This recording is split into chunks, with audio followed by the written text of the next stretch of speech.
ಪ್ರಜ್ವಲ್ ರೇವಣ್ಣ ಅವರು ಏನು ಇವತ್ತು ವಿಡಿಯೋ ಬಿಡುಗಡೆ ಮಾಡಿ ನಾನು ಬರ್ತೀನಿ ಅಂತೇಳಿ, ಬಟ್ ಅವರು ಮುಂಚೆನೇ ಇದನ್ನು ಮಾಡಬೇಕಾಗಿತ್ತು. ಕೆಲಸ ಮುಂಚೆನೇ ಅವರು ಅದನ್ನು ಹೇಳಬೇಕಾಗಿತ್ತು. ಹೇಳಿದರೆ ಅದಕ್ಕೊಂದು ಅರ್ಥ ಆಯಿತು. ಇದು ಭಾಳ ಟೂ ಲೇಟ್ ಅಂತ ಅನಿಸುತ್ತೆ.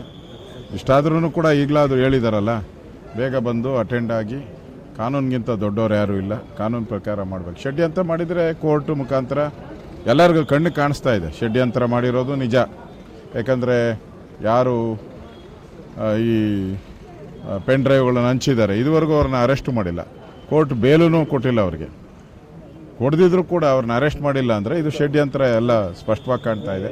ಇದು ಕಾಂಗ್ರೆಸ್ ಒಕ್ಕಲಿಗರನ್ನ ಮುಗಿಸುವಂಥ ಒಂದು ಷಡ್ಯಂತ್ರವನ್ನು ಮಾಡಿದ್ದಾರೆ ಕಾಂಗ್ರೆಸ್ ಅವರು. ಅದರ ಭಾಗವಾಗಿ ಇದನ್ನು ಕೂಡ ಮಾಡಿದ್ದಾರೆ.